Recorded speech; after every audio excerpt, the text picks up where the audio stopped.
Bonjour à tous, bienvenue sur Boss Musculaire, j'espère que vous allez bien.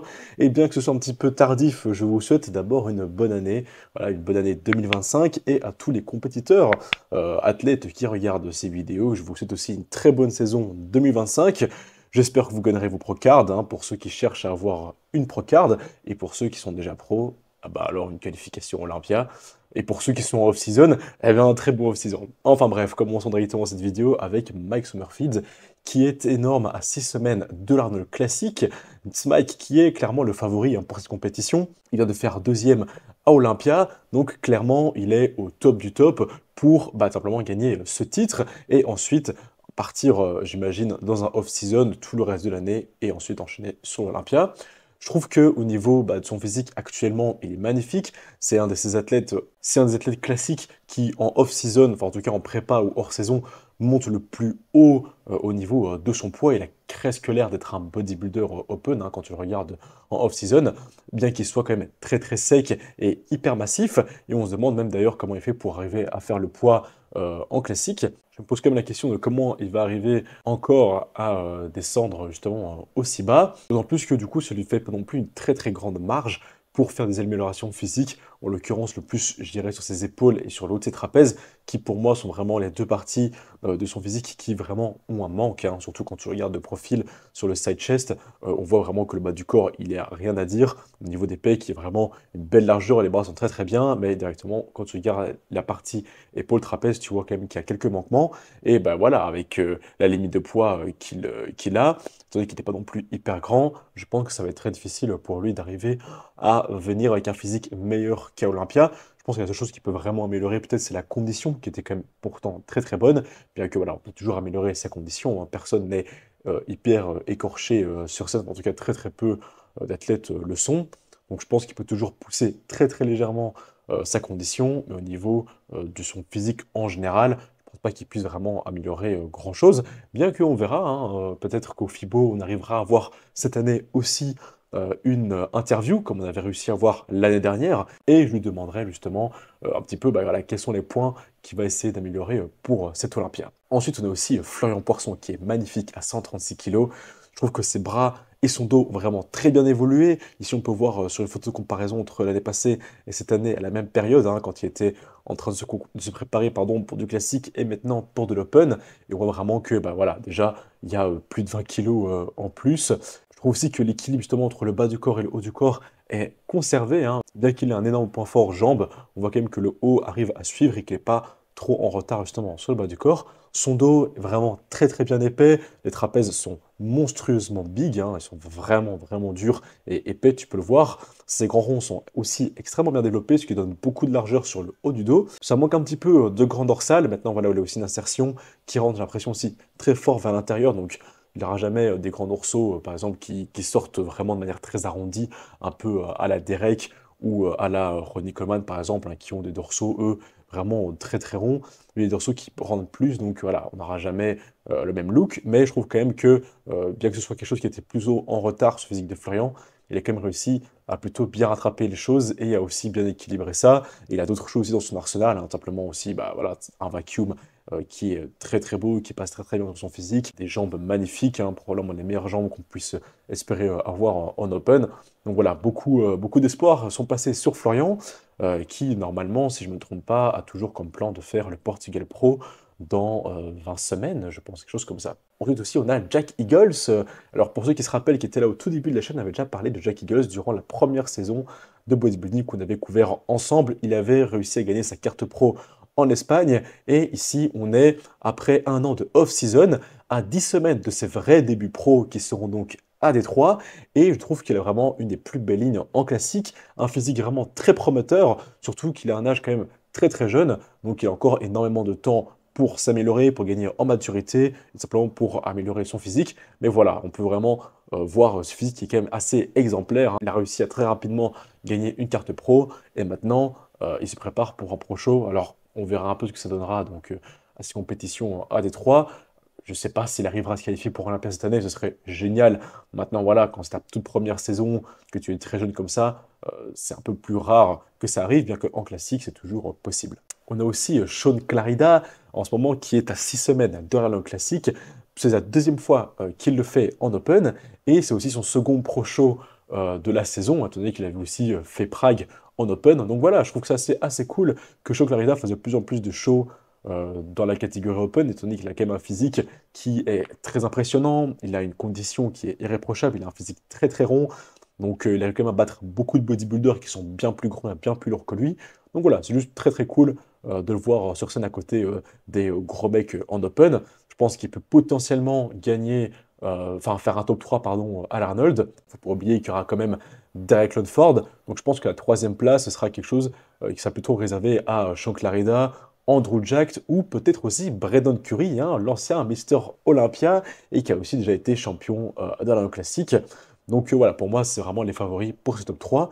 La condition de Brandon Curry aussi est excellente à 6 semaines de cet Arnold, surtout je trouve sur les jambes, qui sont d'ailleurs réputées pour être très en retard chez Brandon et qui pour moi là ont l'air d'être déjà bien volumineuses et puis surtout au niveau de la sèche, être plutôt bien avancé. Maintenant en général Brandon c'est vraiment le jour J où voilà, ça fait un peu plus de flotte, il accumule pas mal de flotte dans les jambes et il perd pas mal justement en condition à ce niveau-là parce qu'il y a trop de rétention d'eau tout simplement. Donc à voir vraiment le jour J pour Brandon.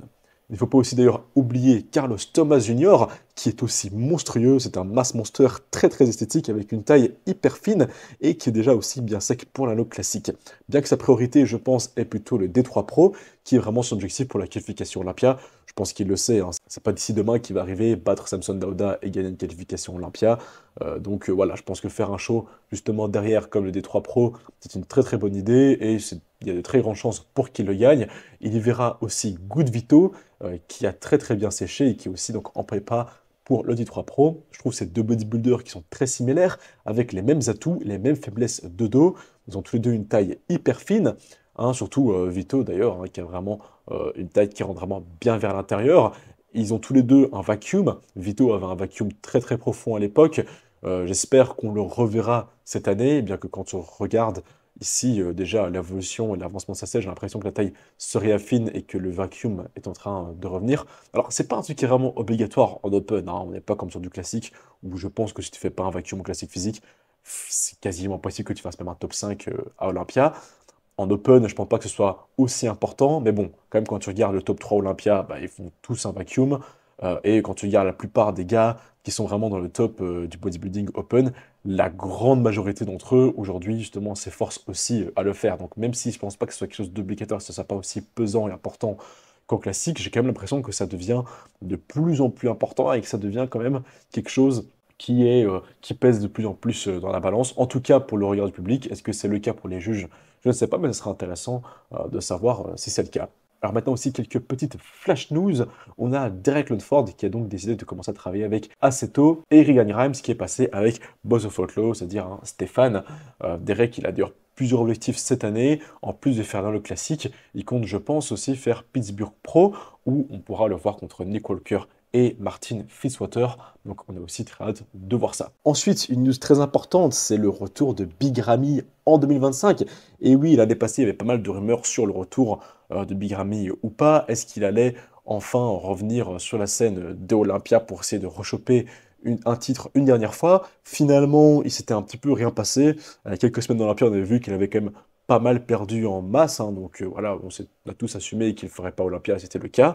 Et maintenant, apparemment, pas mal de gens proches de lui sont en train de dire que tout simplement cette année est l'année du retour de Big Ramy. Alors, il n'a pas encore confirmé lui-même officiellement son retour, mais on a quand même des sources assez certaines que Big Ramy compte donc revenir. Ça va être plutôt cool, étant donné qu'il a quand même eu une pause assez longue de 2 ans, ce qui, j'espère, lui a permis de bien récupérer et de simplement de un peu réparer les problèmes qu'il avait hein, au niveau des trous, tout simplement, qu'il y avait dans son physique. Bien que je pense que les trous qu'il avait dans le dos, hein, le manque, la trophie musculaire qu'il avait dans le dos, je pense pas qu'il puisse changer ça parce que c'est quelque chose de nerveux, si je comprends bien. Et même si tu prends des cellules souches, elles sont pas non plus miraculeuses à ce point-là. Mais voilà, il y a pas mal d'autres petits endroits de son corps, hein, surtout au niveau des cuisses, hein, des trous qu'il avait dans les quadriceps, qui apparemment pourraient aussi avoir été réparés. Donc voilà, j'ai hâte aussi de voir le retour de Big Ramy simplement sur la scène, voir ce que ça donne, hein, Big Ramy après 2 ans de off. À mon avis, je pense que ce sera quand même son dernier chant du cygne. Je pense pas qu'on verra encore Biberami pendant plusieurs années. Il a déjà gagné l'Olympia 2 fois.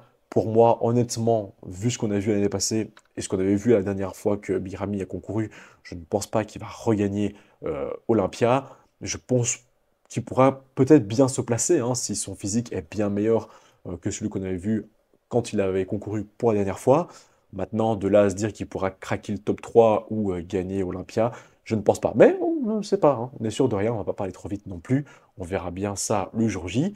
Et aussi, bon, une autre chose dont on avait déjà parlé pas mal de fois, qui on avait déjà abordé dans une interview, et je pense que bah, pour moi tout le monde le sait, c'est Breon Astley qui fait donc son retour en 212. Il a donc décidé de passer de classique physique vers le 212. Comme je vous l'ai dit, on avait déjà parlé de ça dans une interview avec lui au FIBO l'an dernier. Il avait confirmé que cette année-ci, ça serait l'année où il ferait ce passage. Il pense qu'il peut pouvoir battre qui autre personne. Et j'ai envie de dire, on verra. On verra s'il en est capable. Et j'ai aussi très hâte de le voir, étant donné qu'il a aussi pas mal de marge pour prendre pas mal de masse. Donc voilà, aussi, tout peut arriver de ce côté-là. Dans les grosses news, on a la nouvelle règle en IFBB, ça vient d'arriver, ça vient de sortir, et en gros, je vais vous résumer ça très rapidement, il y a vraiment 3 points qui ont été très importants, qui ont été relevés dans les nouvelles règles IFBB. Si un IFBB Pro décide de ne pas renouveler sa licence, il devient directement inactif et a donc 3 ans pour redevenir un IFBB Pro actif, donc c'est-à-dire renouveler sa licence. S'il n'est pas actif durant ces 3 années, il n'est plus considéré comme un IFBB Pro et sera donc considéré comme un amateur et devra refaire un Pro Qualifier pour récupérer son statut de bodybuilder professionnel. Pour finir, tous ceux qui ne sont pas actifs depuis 2023 ou avant ont jusqu'à la fin de l'année pour redevenir actifs. Enfin, je dis depuis 2023, non, enfin à partir de 2023 et tout ce qui était avant 2023. Ceux qui ont été actifs après 2023, eux, n'ont pas cette date limite pour redevenir actif. Alors, que veut dire actif? On va un petit peu définir ça, parce qu'au début, je me posais la question, est-ce que ça veut dire que tu dois concourir, ou est-ce que ça veut juste dire que tu dois avoir une licence qui est active IB Pro? Donc, tout simplement, quand tu deviens un bodybuilder pro IBB, tu dois payer une licence, hein, tout simplement, pour faire partie de la liste des IB Pro. Et pendant très longtemps, que tu ne payes ou pas cette licence, tu restais pro à vie. Donc, tu pouvais ne pas concourir pendant 5 ans, ne pas payer ta licence, mais après, un jour ou l'autre, enfin du jour au lendemain, venir payer ta licence pour une année et commencer à concourir en EB Pro. Et là, ici, en gros, l'idée, c'est pas de pousser les gens à concourir, mais simplement de pousser les gens à payer leur licence, pas dire chaque année, mais en tout cas, de payer leur licence jusqu'au moment où ils décident vraiment de prendre leur retraite, ou alors s'ils font des pauses où ils peuvent maximum pendant 3 ans ne pas payer leur licence, pardon. Ce que je trouve un peu, voilà, je sais pas, je suis un petit peu dubitatif par rapport à ça, c'est un peu bizarre, enfin pas bizarre, mais je vois pas vraiment l'intérêt, à part l'idée que voilà, les BVP puissent juste gagner plus d'argent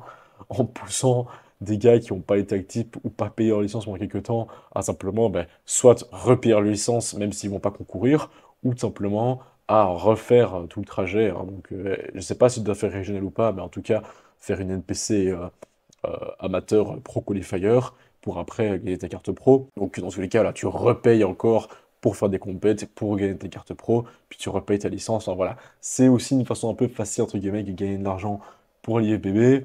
Parce que voilà, je pense pas vraiment que ça change grand-chose sur la paperasse en général du système. Une fois que tu as gagné ta carte pro, pour moi, tu es un bodybuilder pro au point barre. Je veux dire, c'est quoi l'idée de dire que tu vas renouveler? Enfin, par exemple, si je sais pas, on va prendre un exemple vraiment très très con, mais si Lionel Messi arrête de jouer au football pendant 3 ans et qu'après il veut rejouer au football, je pense pas qu'ils doivent refaire une licence pour retourner en première division pour jouer au foot. Je trouve ça un peu bizarre, je trouve pas ça, je vois pas vraiment l'intérêt de ce système. Je sais pas ce que vous en pensez, hein. Je comprends aussi les gens qui sont de l'autre côté, qui trouvent que, voilà, à partir du moment où tu n'es pas actif pendant plus de 3 ans, ça sert à rien d'être appelé IFBB Pro et que tu perds ta licence.